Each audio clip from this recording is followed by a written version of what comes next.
Hey guys, I'm your friend Namrata Dagra. So in the previous video we discussed part 1 of the chapter The Sound of Music, that was about the Scottish musician and multi-percussionist Evelyn Glennie. And now in this video we'll discuss part 2 of the same chapter The Sound of Music, and that is about an Indian music legend, Ustad Bismillah Khan, the great Shehnai player of India. So come on, let's get started. Ustad Bismillah Khan is recognized as a master musician of Shehnai. He is the one who took Shehnai to the world stage and popularized the instrument. Moreover, he broke the myth of Shehnai not being capable to create independent tunes. He was born on 21st of March 1916 and he came from a family of musicians. उनके जो paternal ancestors थे ना, paternal होते हैं ददिहाल वाले, यानी कि दादाजी, परदादाजी एट्सेट्रा. तो उनके जो पैटर्नल एंसेस्टर्स थे वो सभी शहनाई प्लेयर्स ही थे और इसीलिए म्यूज़िक का शौक उन्हें बचपन से ही पड़ गया था. उस्ताद जी के जो मामा जी थे ना, वो उन्हें एक बार अपने साथ बनारस लेके चले गए जब वो सिर्फ 3 साल के थे, और वहाँ पर उन्होंने अपने अंकल को शहनाई की प्रैक्टिस करते हुए देख लिया. अब क्या था, कोई इतना सुंदर इंस्ट्रूमेंट बजा रहा हो और अट्रैक्शन ना हो, ऐसा तो हो नहीं सकता. और बच्चों का तो वैसे ही है कि अगर कोई चीज़ अच्छी लगे तो उसको फिर वो छोड़ते ही नहीं है. अब उस्ताद जी ने क्या किया, अपने उन्हीं अंकल के नक्शे कदम पे चलना शुरू कर दिया और शहनाई की प्रैक्टिस करनी स्टार्ट कर दी. He would sit practising throughout the day. बहुत बार तो वो गंगा नदी के किनारे बैठकर प्रैक्टिस किया करते थे. And the sacred river Ganga inspired him to improvise and invent ragas.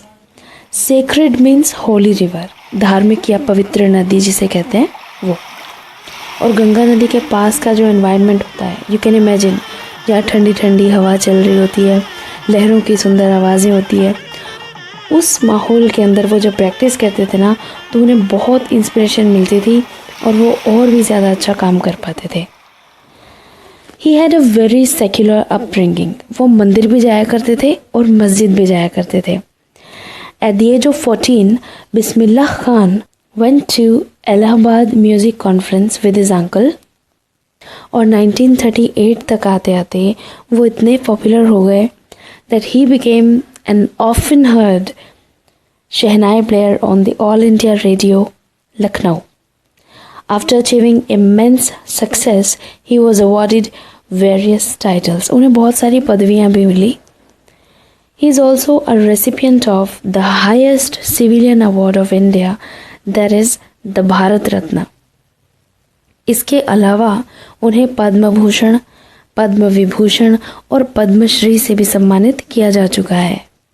Interestingly, he was the first person to be invited to play Shehnai at the Red Fort on 15th of August 1947, that's our Independence Day, and to greet the nation. कितनी बड़ी बात थी ना ये. और सबसे important बात ये है कि उन्होंने न सिर्फ इंडिया में बल्कि अब्रॉड में भी बहुत सारे प्रोग्राम्स किए हैं. And his first trip abroad was to Afghanistan, जहाँ के राजा ज़ाहिर शाह ने उन्हें एक्सपेंसिव कार्पेट्स और बहुत सारे दूसरे गिफ्ट्स एज अ मेमोरी दिए. और तेहरान में भी एक ऑडिटोरियम का नाम उस्ताद जी के नाम पर रखा गया है, उनकी याद में, उनके सम्मान में. और जो फिल्म डायरेक्टर है ना, विजय भट्ट, उन्होंने शहनाई पर एक फिल्म बनाई है, गूंज उठी शहनाई, and you know that film was a super duper hit. He also took part in the World Exposition in Montreal, and you know what? He was the first Indian to be invited to perform at the Lincoln Center Hall in the USA. That's just wow. लेकिन कुछ भी हो, इतनी सारी opportunities life में आने के बावजूद भी Bismillah Khan never left his hometown, that is Varanasi. घर छोड़ के कभी नहीं गए वो, अपना होम टाउन छोड़ के कभी नहीं गए. He dedicated his life completely to music and became a perfect example of the rich and cultural heritage of India. And he breathed his last on 21st of August 2006 at the age of 90. So friends, ये थे उस्ताद बिस्मिल्लाह खान, जिनके जितनी तारीफ़ करो उतनी ही कम है। इतनी सारी सक्सेस उनको मिली, इतनी सारी अपॉर्चुनिटीज़ उनकी लाइफ में आई बाहर जाने की, अब्रॉड सेटल होने की, लेकिन उन्होंने अपनी मातृभूमि को नहीं छोड़ा। इसे कहते हैं कि अपने देश के लिए प्यार, अपने शहर के लिए, अपने होम टाउन के लिए प्यार। Patriotism, complete patriotic he was. Okay, so with this we are done with our chapter number 2, The Sound of Music, in which we discussed our two musical legends. So guys, thank you for watching, and please subscribe the channel for more videos, and like and share the videos if you like it. Bye bye.